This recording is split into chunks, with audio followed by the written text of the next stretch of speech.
What's going on, people? We are Tottenham TV, and it is that time of the day. It is time to pick the bones of what happened yesterday at Molineux. 4-2 defeat. I was there at the ground. You were obviously here on the watch along, but getting it from all angles. Equally as frustrating wherever you were watching that game yesterday. I mean, I'm just so tired of all this, man. I really am. Watching these kind of performances, watching these stupid mistakes happen, a manager that can't really change anything, what's happening on the pitch. I mean, just everything is just shambolic right now. A fan base, you know, I was at the ground yesterday and people were just resigned to it from the beginning. I walked down at the concourse after 25 minutes. It felt like there were more people on the concourse just having a laugh and drinking as opposed to watching the football yesterday. It didn't seem like anyone cared about the football yesterday. And at the end of the game, you know, some of the players came over and they were applauded by the fans after the game. Whereas in previous weeks, it's been the players coming over after such a disastrous defeat have been met with kind of more animosity. But it feels like the fans have just completely given up now. What do you prefer? Do you prefer animosity? I mean, I would prefer neither, to be honest. I prefer just to see my team win and to feel pride and a sense of pride of watching my team. And that is long gone, to be honest. That is completely long gone. And now we're 17 losses in to the season. Can't really tell you where our next win is coming from. We're just so lucky. We're so lucky that the teams in the relegation zone are as poor as they are, because if they weren't, we'd have a genuine chance of getting relegated this season. That was my key takeaway of yesterday. Yeah, so yesterday was just so disastrous. I've never seen a team give away the goals that we gave away yesterday before, like so many in one game. Every goal was just an absolute disaster. Like, it's inexplicable, the goals we conceded yesterday. I couldn't believe what I was watching. Obviously, if you watch the watch along, I was just like failing to compute what was going on that football pitch with some of the decisions for the goals that was happening. Just complete brain loss moments on that pitch yesterday. And the most frustrating thing of it all was, every time it happened, pretty much every time it looked like we were going to get back in the game. It looked like, okay, maybe we got a chance of getting back in the game, and we would do something more stupid than the last moment. We would do something like it's like the players tried to outdo themselves. Yeah. It's like he's like, you think that was bad? You watch this. And that was basically what was happening yesterday. It's like, I can top that. I can top that. In terms of mistakes, it was actually laughable. A lot of like yesterday. I mean, a lot of our defeats this season have just been like really frustrating and like not being able to break teams down and just like being caught out on counters and stuff. But yesterday was just like, it was like a slapstick comedy. Some of the mistakes yesterday, it was incredible. The level of mistakes we were making yesterday. Yeah, I was saying yesterday on the way home to Brighton, whoever.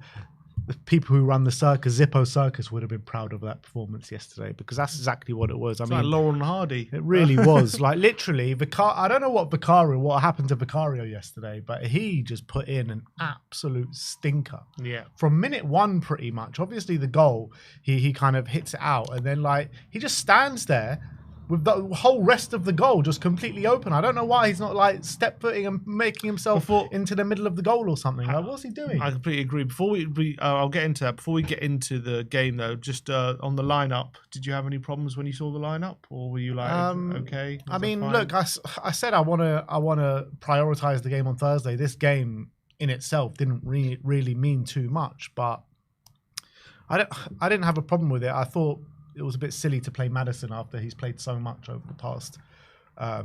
He's played 3 games in a row now, and like we've been managing him all season, saying he can't play 2 games in a week, and then suddenly, with our biggest games of the season coming up against Frankfurt, we're starting to overplay him. I just don't understand it. Yeah, it's a bit odd why at this point.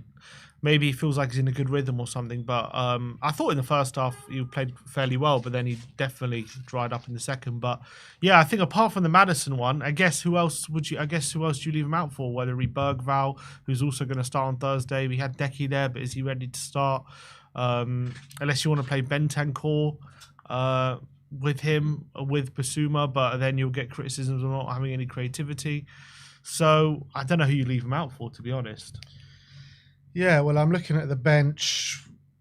It's just slim pickings, isn't it? I wouldn't have minded if he started with Bergvall, maybe brought on Madison, and maybe played them 45 minutes each. Or something I would like like to see something like that. But look, apart from that, I didn't really have too many problems. It's what we actually predicted. Apart from Madison, yeah. Yeah, that was the only one we. I didn't have too many problems with the lineup. It's just about how they managed it on the pitch. That's what I have the problem with. Yeah. And yeah, look, we can go through every goal and probably just laugh at every single situation. Like the first goal, like I said before, like Vicario 90 seconds in. And like that's another thing I was saying to Brian on the way in, can we just please not concede a big chance in the opening 5 minutes? It wasn't even a big chance. It was just a shit goal. You know it's what I like mean? Vicario punches it out, and he just then after punching it out, and he sees a Wolves player's Aït-Nouri's got it on the edge of the box or just inside the box, wherever it was. He just stands there. It wasn't even a good effort. Like it hits it into the ground and it bounces into the goal. Didn't have that much power on it. Like, I just don't get it. I think if you watch it back, first of all, it was a poor punch from Vicario. He was complaining about something. I watched a replay. I don't know what he's complaining about because there's nothing really wrong with it from a Wolves point of view. Then Aït-Nouri's shot kind of bounces, and I think from what I can see, I think Vicario for sure should be saving that shot 100%. I think the reason why he doesn't is because Ben Davies is standing right there, and I think either distraction makes him hesitate for that slight second, and that means his dive doesn't quite make it, and the ball ends up in the back of the net. But that shot should not be going in. It's a weak effort. I know it kind of bobbles into the net, and it's so soft. It was a poor punch as well from Vicario, and then he doesn't save the effort as well. It's just so sloppy all round from Tottenham as well. Aït-Nouri's free on the edge of the area, and that should also not be happening. He should be put under a bit of pressure, albeit he does take it on the volley. It's not like he had time and space to line up a shot. He volleys it, but I think it's just the softest goal you can imagine. And again, right at the start of the game, we're conceding either a chance or a goal essentially, and happened again in this one. Yeah, very, very frustrating. And then he nearly gives away another goal, like very soon after. Yeah, wasn't it? Like, yeah, just that stupid playing out the back. I don't know who he's looking at. I don't know who he's aiming for. Most stupid of passes. And then, I mean, Strand Larsen misses a gilt-edged chance, really. He should have put that in the back of the net.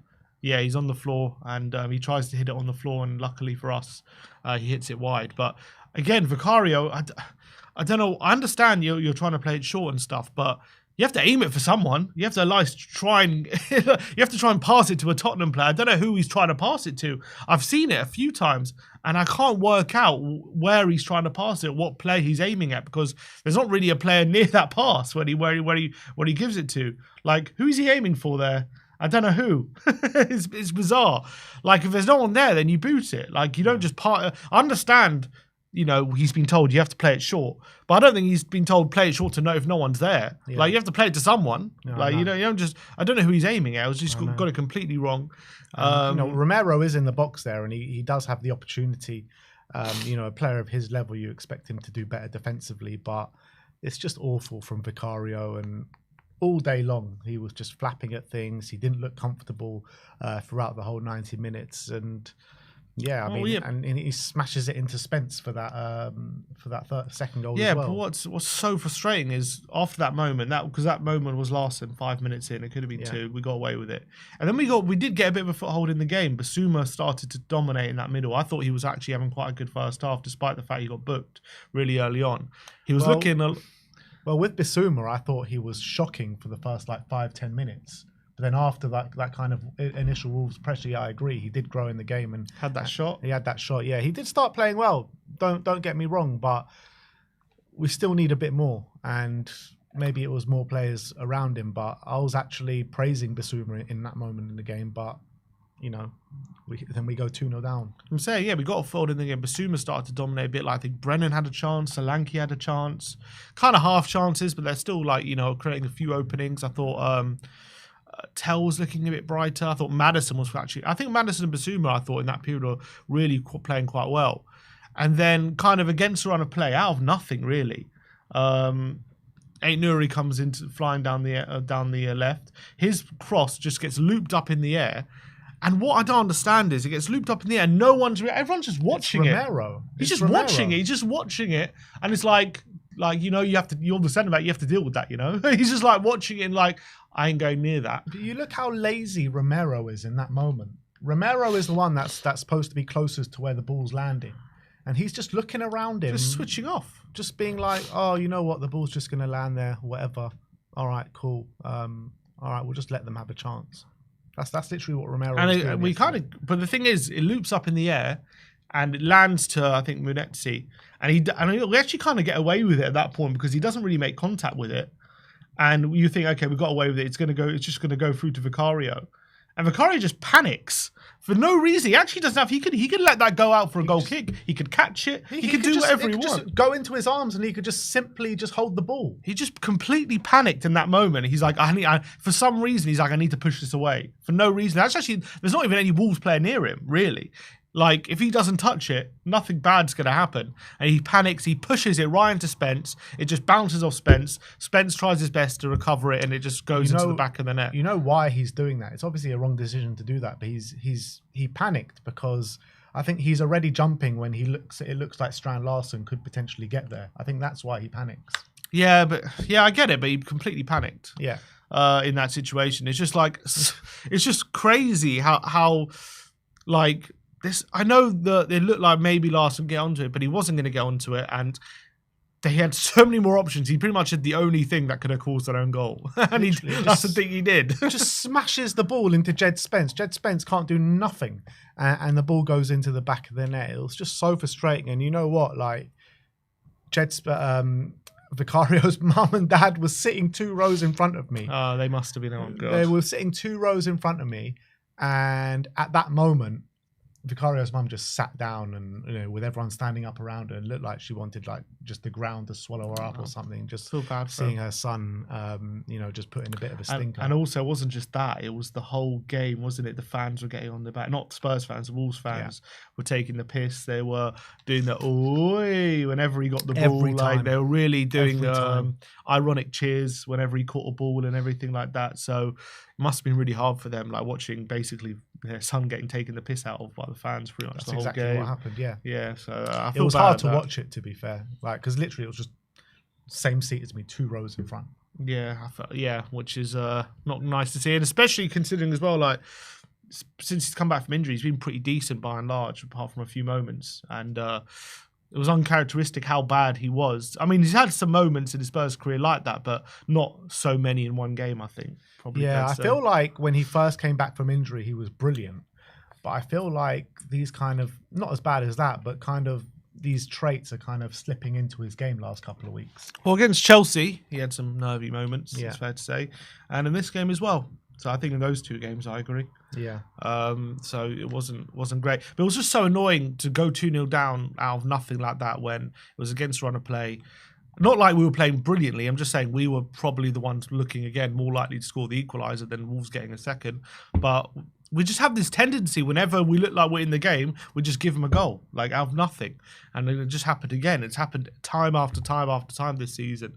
And we give ourselves, again, a mountain to climb going to that second half. We didn't make any half-time subs, did we? I think it was on the hour. They came on the hour mark. Bergvall and Bentancur came on for Basuma and Sarr, and we started to show a bit more. Bergvall was getting on the ball, driving forward, and that's where our goal came from. I think I reckon if Basuma wasn't booked, he probably would have stayed on. Yeah, potentially, because he was one of the better players on the pitch. He was making a few fouls, and then you could see maybe he could have been sent off. Yeah, I thought he might have been taken off at half time just because of that early booking. I mean, how many times though does Basuma get that early booking? I know, so often. So frustrating. And actually, he's playing badly or well. And I thought Bentancur was not much better when he came on, to be honest. No, he wasn't. And I don't think Sarr played well by any. I mean, Sarr put in an anonymous display, to be honest, in the middle of the park. But, Bergvall comes on, Bentancur comes on. Bergvall straight away starting to charge at them, starting to quicken the tempo as he always does. And that's where our goal comes from, with him charging down that right-hand side of the pitch, gets the ball to Johnson. Johnson puts in a nice cross finally. And I don't know, Tell don't know not much about it, but the ball goes into the back of the net. Definitely a bit of luck about it, for sure, because I think Semedo is there. He should be clearing it. I think he tries to back heel it or something, and he just gets it all wrong. It just kind of hits Tell and goes in. I mean, I'd like to think that if Tell kind of saw it coming, he would have put it away anyway. But definitely an element of luck to it. But I would say it was quite a nice move. So, you can earn your own luck, you could say. But I think at that point, we got the goal. We kind of deserved to get back in the game. We looked like we were probably... we should have scored at some point in that game. We were kind of dominating. Albeit, I actually thought we didn't start the second half great. And that goal probably came more against run of play than it would have been in the first half, I would say. But we got the foothold, and you think, all right, 2-1, half an hour to go, whatever it is. There's a lot of time left in this game. We can really get back in this game, you're thinking, at that point. And Tottenham hold my beer. 5 minutes later, we're 3-1 down again. And just inexplicable. Inexplicable from That's Romero. the one with Romero. What is Romero doing? Romero just seemed like for the whole day he just didn't want to be on that pitch. How can you look as lazy and as slow and as disinterested as Romero looked yesterday while wearing a badge of Tottenham Hotspur? I think it was an absolute disgrace of a performance from Romero yesterday. It really was. I mean, what is that defending for that third goal? What is he doing? And you know what? He did something similar. I pointed out against Chelsea when the ball comes over the top. He's in full control of the situation. Yeah. And he just allows the opposition player to get the better of him. Did it against Jackson. Jackson just bullied him off the ball. Luckily, nothing really came of that one. But this one, it was completely fatal because he's got an option. Either pass it back to Vicario, put out for a throw, dribble it away, dribble it down the line to and clear it down the line. He had so many options, and you could see the ball goes over the top, and of course once Romero gets ahead of his man, all the defenders stop because they think, okay, Romero's going to deal with this, and then all of a sudden, Aïnouri just steals in. Like Romero just leaves the ball. It's like he wanted to chop to the left, but he just left the ball behind. He just forgot to take the ball with him. And Aïnouri was like, all right, I'm going to just steal in here. And as soon as he steals in there, Larsson's just there to tap in the empty net. I was watching Match of the Day and I was looking at their analysis and they were kind of digging out Jed Spence for that moment. I thought it was a bit harsh because you could see, yes, Jed Spence, I guess as a defender, you could argue, should Spence be thinking about the worst possible outcome, which would have been Romero losing the ball, and that means he should have been closer to Larsson. But you can't expect Romero to just gift Aïnouri a moment in on goal there. I think Jed Spencer's already thinking about getting back up the other way because he's thinking we've won the ball back. I mean, but Romero has no right to lose the ball there. He's complete favourite to take that ball. And he has it. I think he has the ball, He pretty much has it, yeah, pretty much. He has the ball. No you should right. never be being robbed there. No right whatsoever to lose the ball in that situation. And you can say what you want about Jed Spence, but that goal is all on Cuti Romero. All on Cuti Romero. And like I said before, an absolute disgrace of a performance from him yesterday. A disaster class. And I can't remember the games off the top of my head, but Romero, whenever he seems to be wearing a captain's armband, he never seems to perform well. And I don't know what that's down to. I just, generally, it just baffles me how that happens. I just don't get it. I don't know about specifically when he's wearing the captain's armband, but definitely... And even so, like, forget previous games. Like, if you're wearing a captain's armband, how the hell can you look so disinterested as you looked yesterday? You know what? Never even mind wearing a captain's armband. Just putting on the shirt for Tottenham Hotspur. It's an absolute disgrace. I'm sorry. It really is. And it was shocking. It was absolutely shocking. That should never be happening. And most centre-backs in the league would be able to deal with that situation comfortably.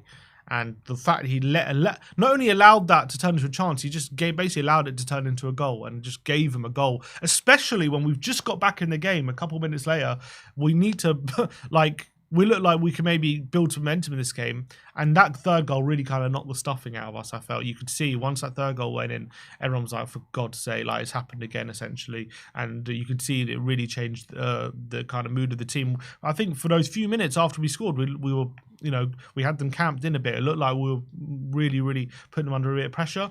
And we just allowed them a route back to that 2-goal lead. It was so frustrating watching it, how it played out. And I mean, with 5 minutes to go, we did kind of get something. We got a goal from a corner, which Romero actually nearly scored. He hit the bar, didn't he? To be fair, that was an unbelievable save from Sarr to stop Romero scoring. Did it hit the bar or was it a save? Both. He tipped onto the bar. Right. It was an unbelievable save, but unlucky for him, Richarlison put it home.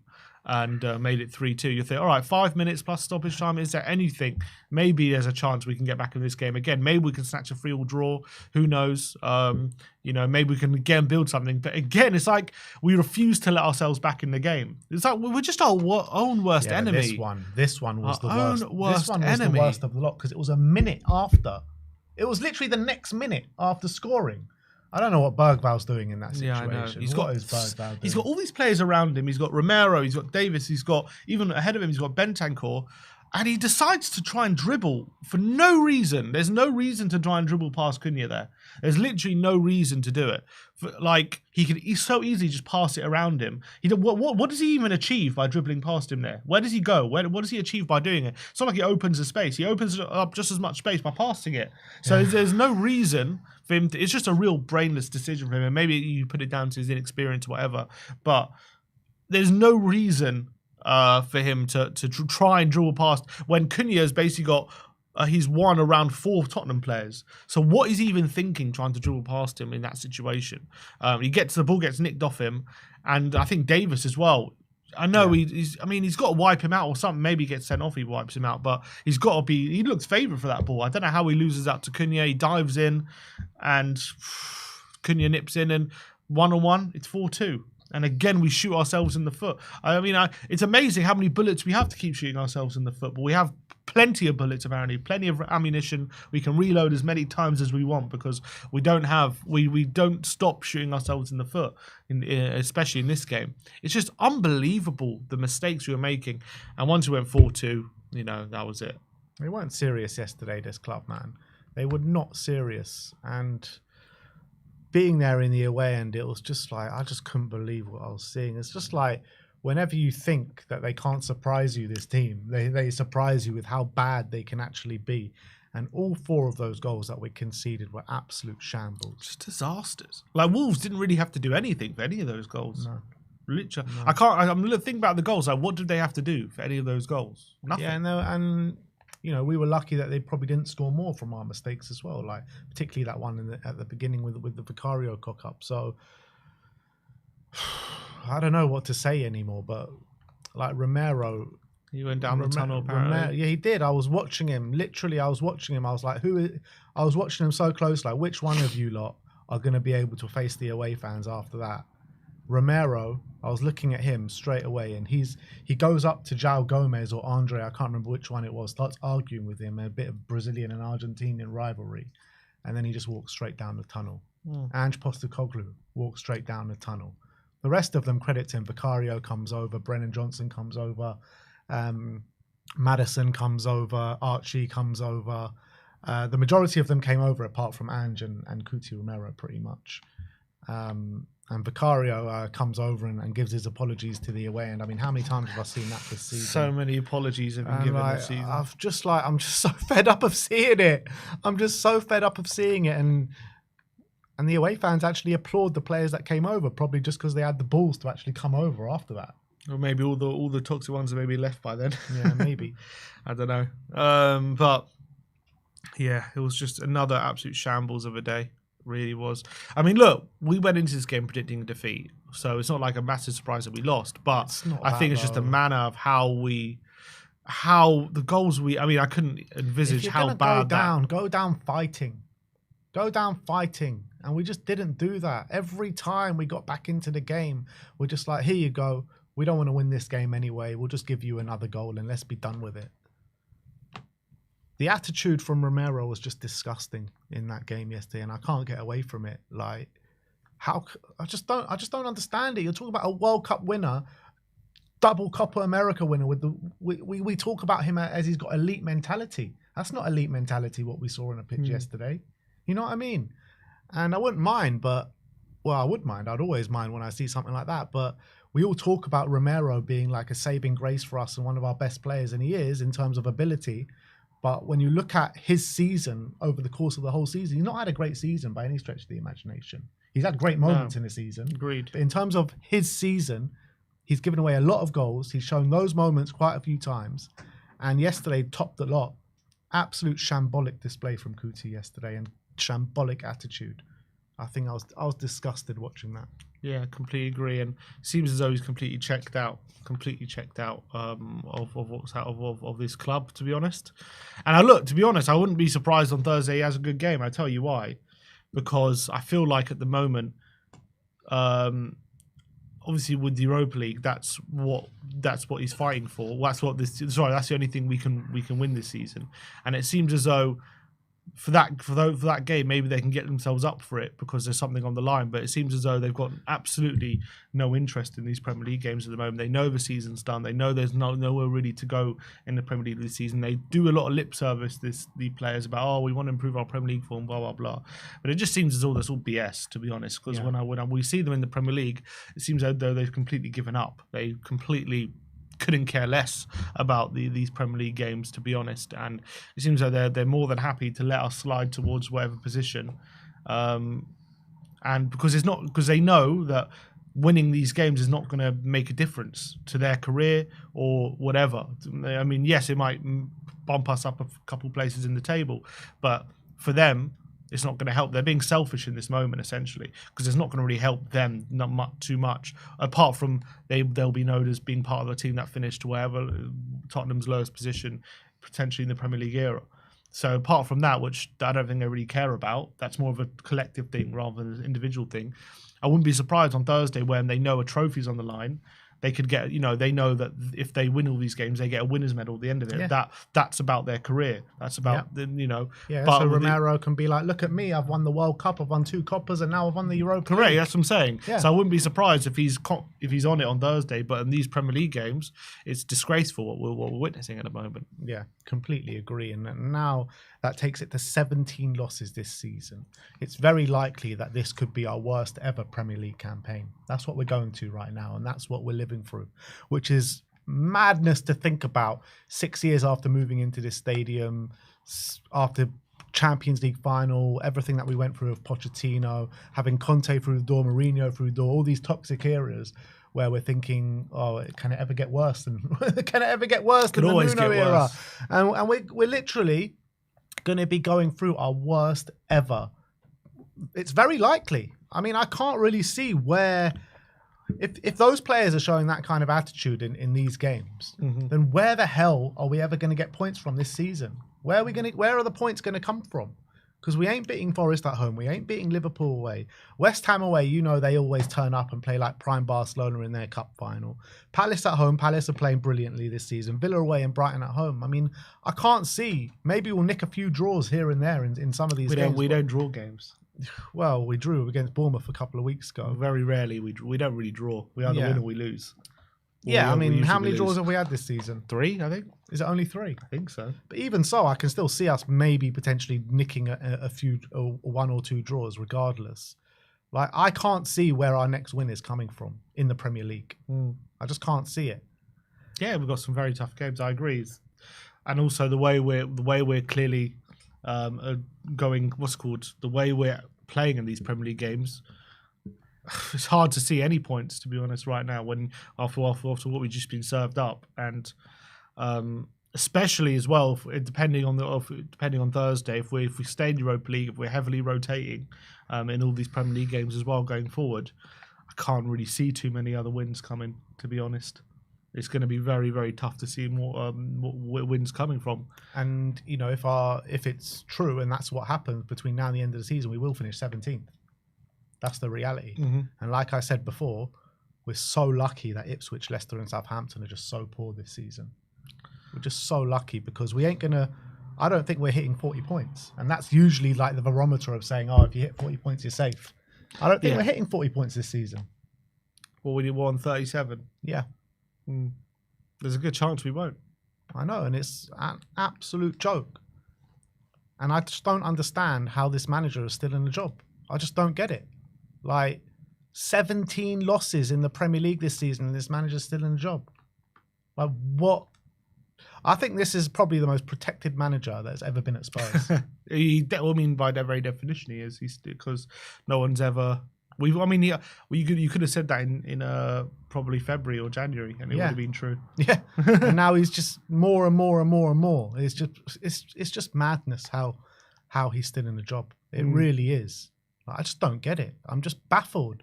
Like, you look at Daniel Levy and how quickly he's pulled the trigger on every other manager at the first sight of trouble. We've been in trouble pretty much since what? November, October, around that period. It's just been getting worse and worse and worse. Maybe with one performance sprinkled in here and there. How is this manager still in a job? Yeah, it's baffling, to be honest, at this point. But I think he's obviously going to give him till we're out of the Europa League. That's what he's doing. Clearly. If we lose on Thursday, he's got to be sacked. He'll be. After that game. I'm fairly certain if we lose on Thursday, he'll be gone. He has to. And I would have sacked him weeks ago. I would have sacked him months ago. But as each loss progresses, like I would have sacked him last night. You know what I mean? Like I can't see us going to Frankfurt and getting a result. Even if we put in a better performance, it means nothing if you don't get a result. Putting in a better performance last Thursday against Frankfurt pretty much meant nothing because we're not taking a win there. It's just a draw. Oh, yeah, but at least we didn't lose, did we? At least is that what we're clinging on to? At least we didn't lose. Well, I'm saying it meant something. It meant we didn't lose. Yeah, but that's not a positive. We all said before the game we need to take a win there. And we need to take minimum 2-goal lead. Yeah. And we're taking a draw to Frankfurt, where they're a brilliant side at home. Mm-hmm. And we're going to have to win Thursday. We are going to have to win. And can anyone see us actually going and winning? It's tough to see it now. You know what I mean? So, I mean, I was like encouraged by the performance last Thursday and thinking, you know what, if Frankfurt play like that and we play like that again, like maybe we can go through. But I don't know. These Premier League games are doing nothing for these players' confidence. Like they're running on. But nothing has changed from that thought process from last Thursday. Well, what you said. What's changed is that yesterday changed. Yesterday we conceded 4 goals to Wolves, a Wolves team that haven't scored more than 2 all season. A heavily rotated team did though. Well, yeah, but still, like when we play our first team, we're still losing in the Premier League. I know we beat Southampton, but that second half with more or less our first team, put in an absolutely shambolic display and wanted to put everyone to sleep. Agreed. So, I mean, I'm looking at the game on Thursday and I feel like it's more like the players trying to get that trophy as opposed to any sort of work that the manager's doing on the training pitch or anything like that. I feel it's more players kind of just pushing it through and actually giving a shit, basically. They don't give a shit in these kind of games. And that's the problem. Yeah, the way they're acting on the pitch. I mean, it's hard to say like people like Bergvall don't give a shit, but he was one who's making a mistake. The same with Vicario. He doesn't seem that tight, but definitely Romero, it's quite easy to label him with that kind of accusation for sure. That he doesn't care, because we know the rumours of him wanting to leave and Atletico and all these kind of stuff. So kind of you can put 2 and 2 together and say he doesn't care at all. But look, I think Thursday, you just got to hope it'll be different. It'll be similar to how we played at home. And hopefully if we can do that, we got a chance. We give ourselves a fighting chance. Not to say even if we do, that we are going to go through anything. But I think the whole club knows and Ange knows it's do or die on Thursday, pretty much. So much rides on it. And then it's not just that, it rides on that. And then if we get through that, then it rides on the next round. If we get through that, then it all rides on the final. And that's where we are at the moment. But you look at all these players as well, like that have been talking throughout the season and even in the last couple of months, you know, coming out with the fighting talk for the manager, saying we're believing what he's trying to do and, you know, this is the way we want to play, and, you know, all that kind of garbage that they've been saying all season. They're not playing like that, are they? It doesn't seem like, you know, if you're really fighting for your manager, you'd be fighting for him in every game, not just, you know, the Europa League game. I agree. That's what I'd like. Yeah, They do not seem like they're fighting for him any stretch. Maybe a couple of players here and there, but I'm talking about as a collective. They're not fighting for him. We're in a rut. We're in a massive rut. We've been in a rut all season. We're in a rut right now, that's for sure. We've been in a rut for a while, for the last few months, and we can't seem to get out of it at all. And look, I don't think changing the manager for Thursday is going to make too much difference. I understand that they'll probably just keep it, and and I think you might as well just keep it and give them that chance to get through. And if we don't, then it's over anyway. So doesn't really make too much difference for me. I would say for Thursday. I think. Would you rather all the change a manager and then try and implement some different way of playing, or try and maybe have a new manager bounce for Thursday, or just see if he can do it? I've just lost all confidence in the manager. I lost confidence a long time ago, as you know. But I mean, he's doing nothing to suggest that he can get these players on board and he can go and win that competition. Nothing at all. And look, there's nothing to suggest that Matt Wells or Ryan Mason or anyone else coming in can do it. But sometimes, just fresh ideas and a fresh approach can galvanize the players and bring something extra out of the players. And sometimes as well, when the manager goes, the players start fighting in a different way. So that's the only thing I'm saying. Maybe if that's the case, the players might react in a more positive manner from now to the end of the season. But I don't see how keeping Ange from now to the end of the season brings anything positive. At least if we change something, there's a possibility of maybe something positive. Maybe. I mean, look, he's had the first leg. We played quite well, so maybe he's spotted a few things and maybe he can adjust. I don't know. That's all I'm thinking. We had the first leg, played quite well. And if we can do that again, we give ourselves a fighting chance, I think. If we change it, we could get it horribly wrong. Maybe they're thinking we've got more chance we keep it than changing it. Maybe. But I don't know. Well, he's staying anyway, so that's the reality. He'll be there for Thursday. He's definitely going to be there. Do you think? What's it called? Do you think he gets sacked on that night if we go out? I reckon the morning after. Morning after. If they even sack him, like, what is the point anyway? Like this, if we're at the Europa League, what are we gonna like? They might even wait till the end of the season. They might do, because the reality is it's just like this is what 5-6 Premier League games, 5-6 Premier League games of absolute nothingness. You know what I mean? Mm-hmm. There's nothing to play for. To finish 14th at best. And Frankfurt had a nice 3-0 win yesterday at home to Heidenheim. Who did? Frankfurt? Mm-hmm. Is that right? Yeah. How many did Etike score? Got one. He got one. Yeah. They seem to play a very strong team, but it was a nice, comfortable win they had at home. Probably exactly how you want to go into a Europa League tie. Were they at home? They were at home. Well, we're going into the Lions Den Thursday night, and with the mentality that these players are showing, it doesn't fill me with much confidence and much hope.